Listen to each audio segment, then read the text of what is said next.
Actes des Apôtres, chapitre 22. Mes frères et mes pères, écoutez ce que j'ai maintenant à vous dire pour ma défense. Lorsqu'ils entendirent qu'il leur parlait en langue hébraïque, ils redoublèrent de calme.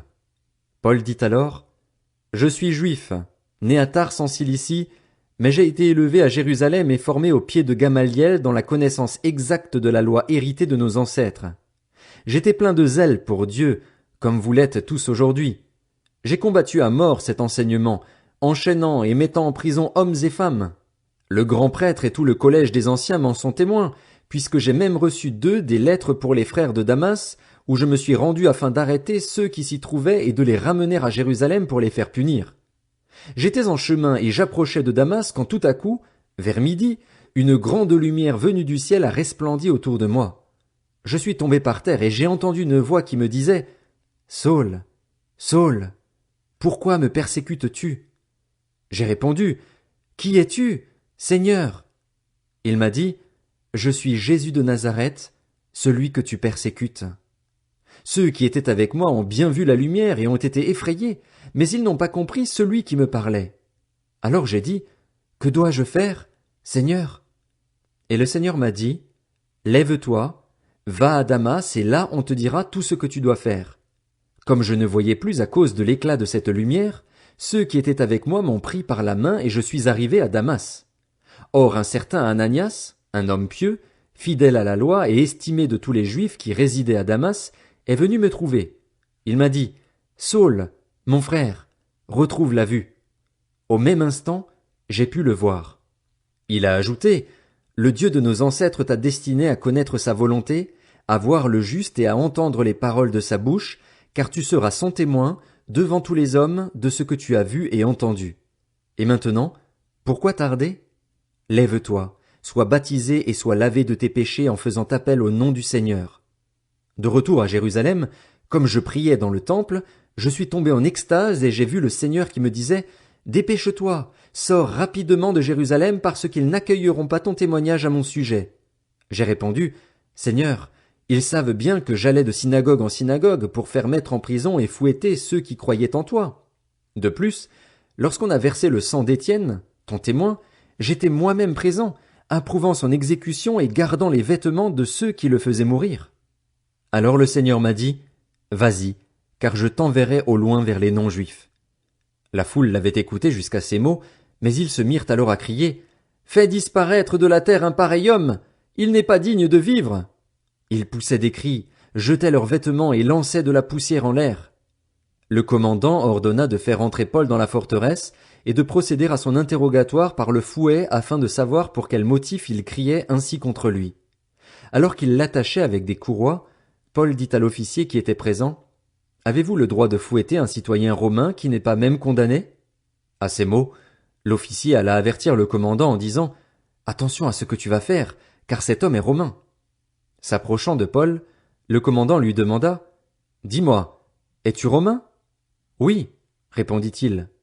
Le commandant reprit, « C'est avec beaucoup d'argent que j'ai acquis ce droit de citoyen. » « Quant à moi, dit Paul, je l'ai de naissance. » Aussitôt ceux qui devaient procéder à l'interrogatoire se retirèrent, et le commandant eut peur en prenant conscience que Paul était romain et qu'il l'avait fait enchaîner. Le lendemain, le commandant voulut savoir avec certitude de quoi les Juifs l'accusaient. Il le fit détacher et donna l'ordre au chef des prêtres et à tout le Sanhédrin de se réunir.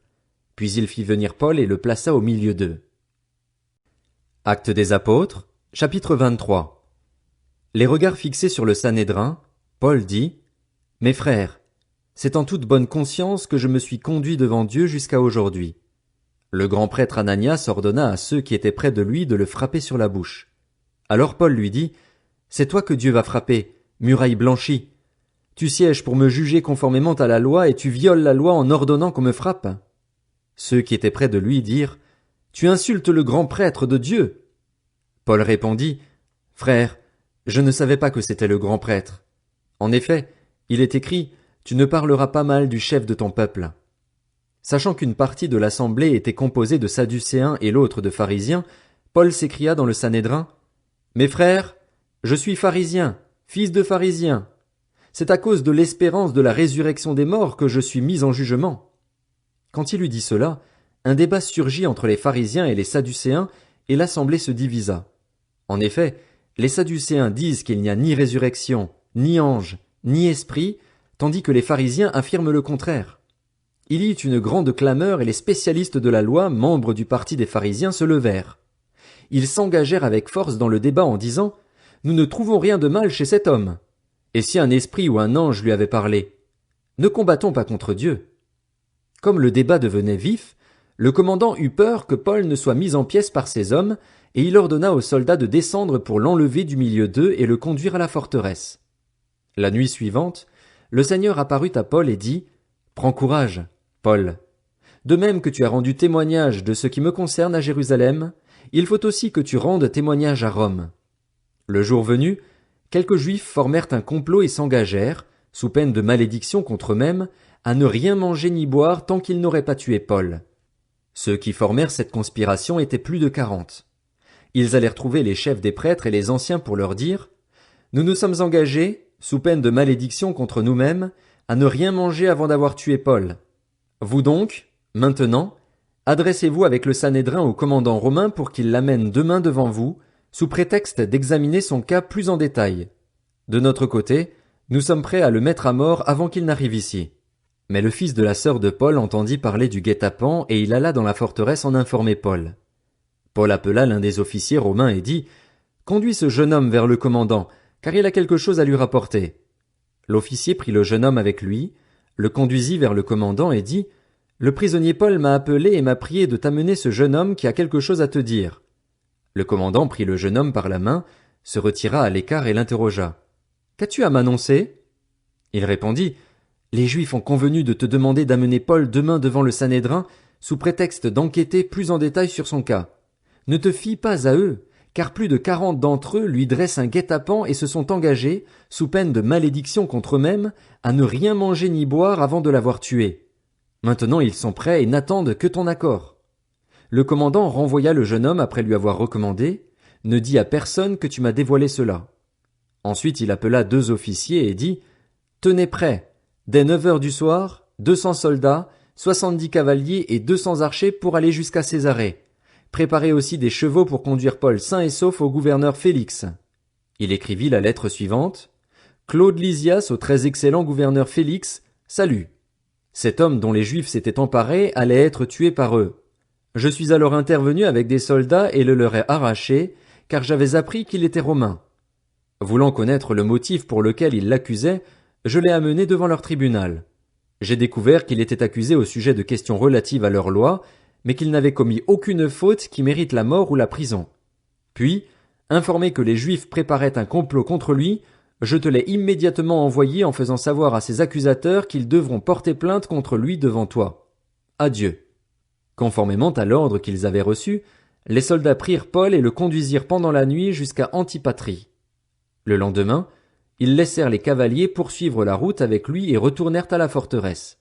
Arrivés à Césarée, les cavaliers remirent la lettre au gouverneur et lui présentèrent Paul.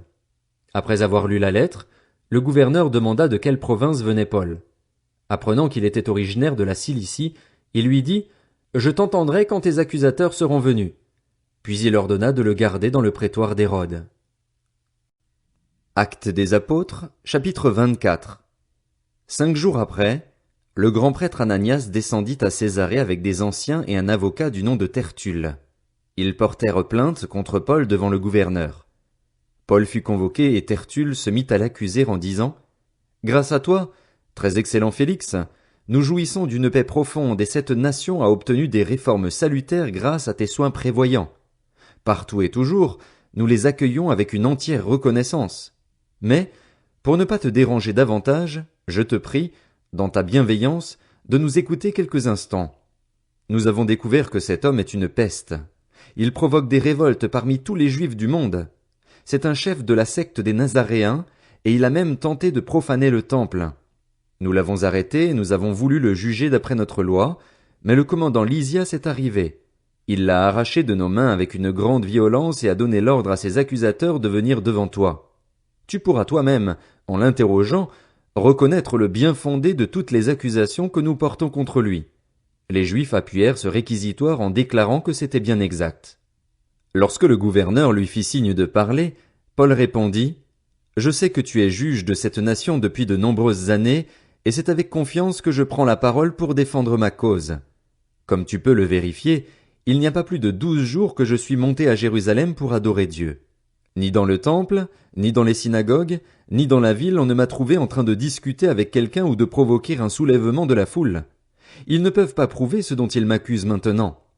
Je t'avoue bien que je sers le Dieu de mes ancêtres selon la voie qu'ils appellent une secte.